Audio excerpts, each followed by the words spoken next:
Hey guys, so I know it's been a while since I made a video, and truth is, there's really has been no reason because your Florida primary was the last one, which we knew that would be an either Romney or a Gingrich state. I'll be honest with you, I'm personally glad they chose Romney over Gingrich. At least they showed some form of sanity there.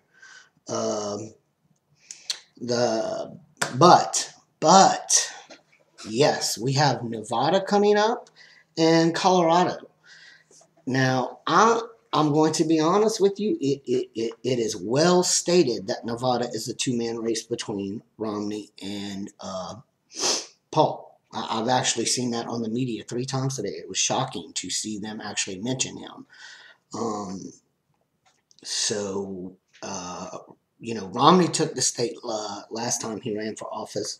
And Ron Paul did very well there. I believe maybe second.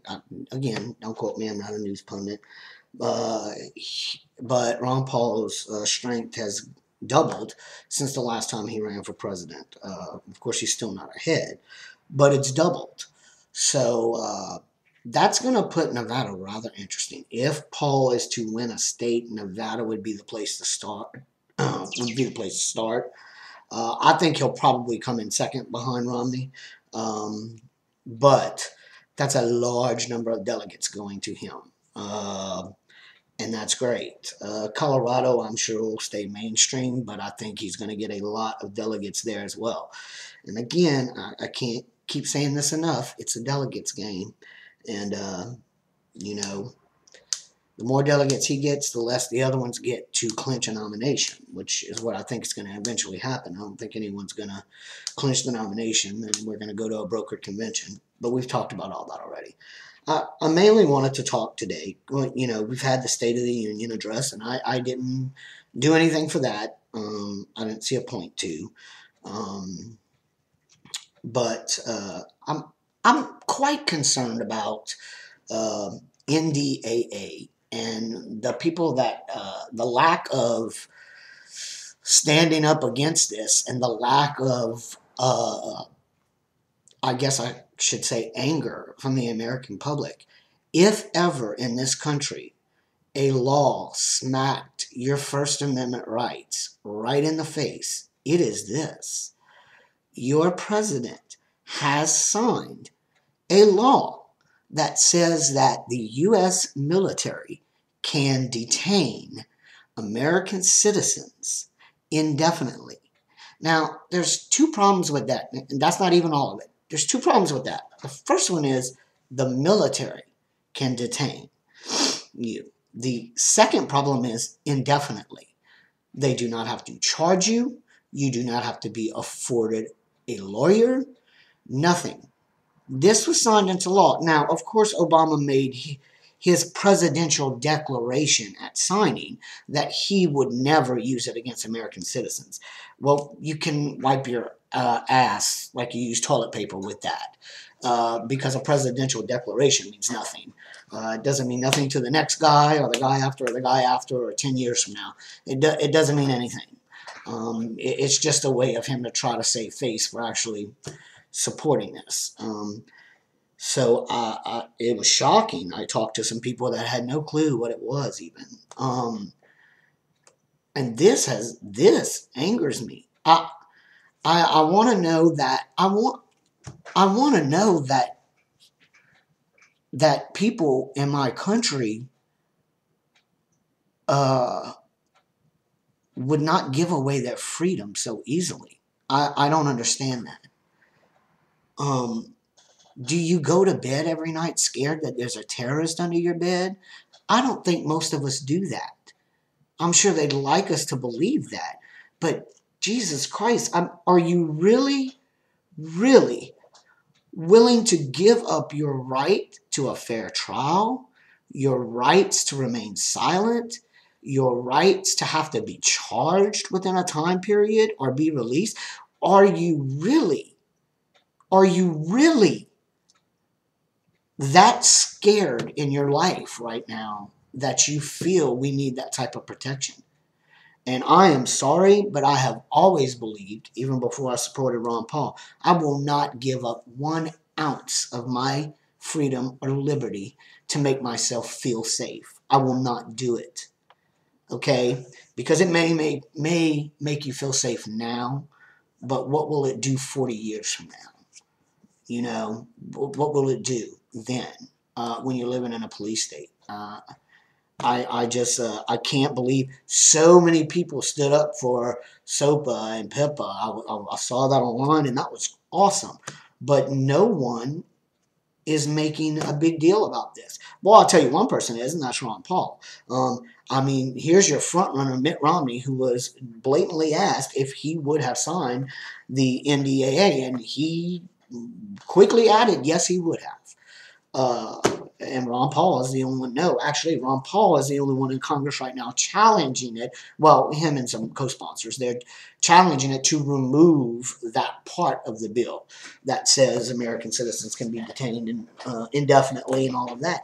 But I mean, this is a problem when you allow this to happen and you have no problems with it. You know, this is the prime example of people that I know that say there's no sense in voting and I really don't care about politics because nothing they do affects me and they never fix anything. Well, you're right. Nothing positive comes out of government usually.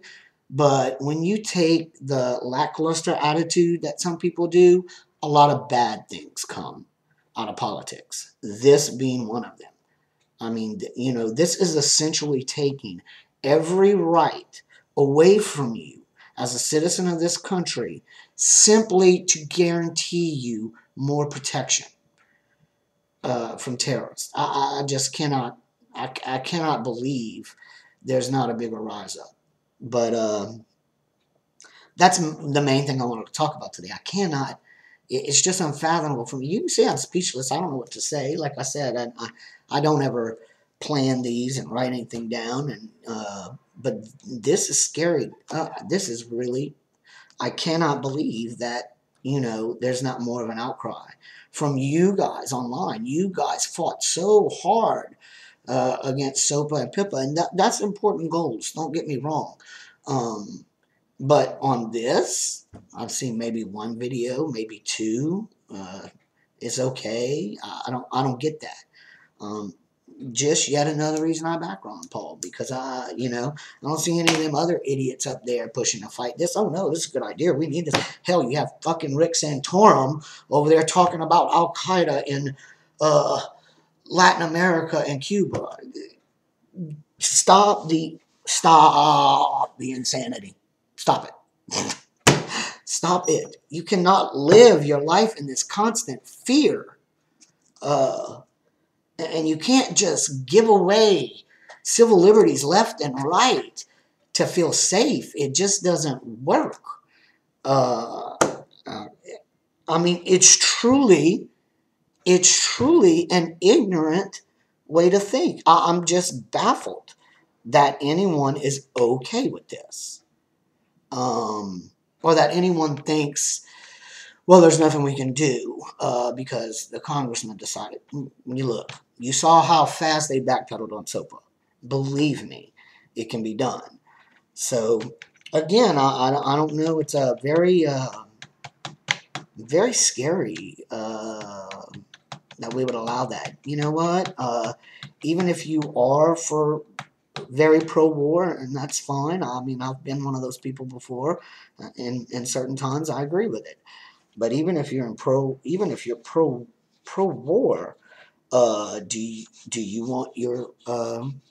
do you want to start making the national news like the people in Afghanistan and Iraq did?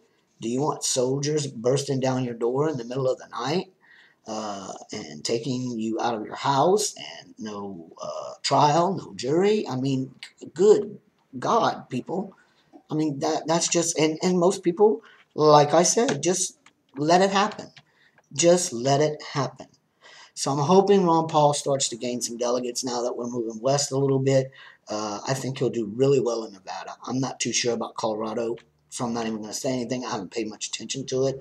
He'll probably do really well in Missouri. I know he's going to do really well in Louisiana. He actually almost won that state last time, so I think he'll do really well in Louisiana. It's my home state. I don't live there anymore, but good for y'all. So I think he'll have a really good chance in Louisiana. And when I say good chances, I'm not always meaning he's the winner, because unfortunately in the primary system this year, and probably going forward if they don't change the rules again, um, it's not about who's more popular. It's more about who has the most delegates. And so, I mean, don't get me wrong. Mitt Romney is going to carry a lot of delegates into the convention. I'm sure the majority, but not enough to clinch a nomination. And I think Paul will carry a good number in too. Um, and so will Gingrich. I mean, I just think so. You're going to have this battle on the main scene, but I'm sure some deal will be made and that'll be fixed. But my main thing today was to talk about NDAA and to talk about uh, or explain the ideas behind Ron Paul. I watched a very good video today about a girl who posted on YouTube, and she basically said, um, I'm tired of what people say about us as Ron Paul supporters. I am tired that uh, they're calling us a cult, or they say, well, we just want to do drugs, and that's why we're voting for him. I'm not a drug user. My daughter is a recovering addict. I support that 100%. I support her sobriety. Great for her. Even she, as a recovering addict who doesn't do drugs any longer, sees no need for the criminal side of this. It should be more about helping, because there's a big difference between addiction and just using people. And I know that we were raised to think there is no difference, but living it personally, there is. Am I going to sit here and lie to you and tell you I've never done an illegal drug? Well, that just depends. You know how things go in this country. Some days it's illegal, some days it's legal. Whatever the FDA decides, or the government. Um, have I? Of course. I'm not going to lie. I was not a goody two shoes, but did I ever develop a dependency problem? No. Not on any of them. And the older I get, the less attractive they even are to me, even alcohol. I mean, don't get me wrong, I still like to have a good time, but, the older I get, I just have less and less of a need for that. And, so it's just, she posted about that. She posted about how it was a cult following, and she made the best point. She's like, since when is it a cult following, or to crazy to support someone? If someone moves you to the point that you believe the message, then you support them. You don't, and I run into a lot of people like this. Well, he's never going to win, so that's why I don't vote for him, but I like him.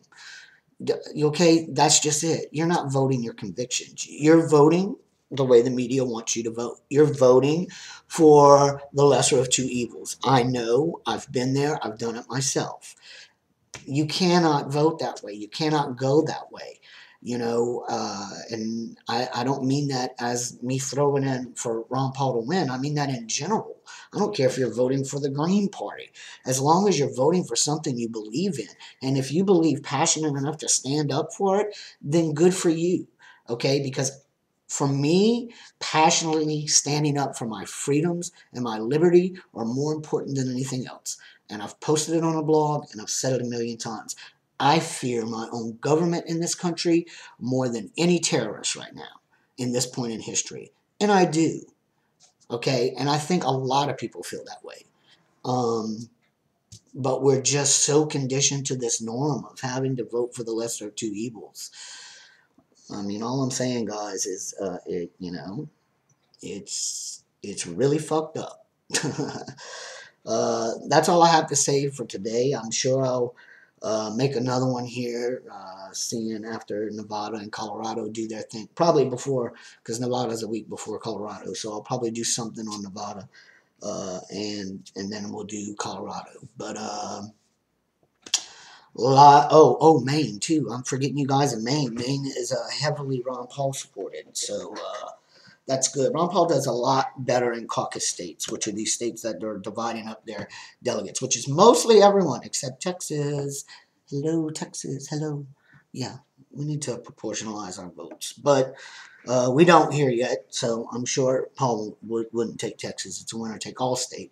But most states are doing it proportionately now, so that's good.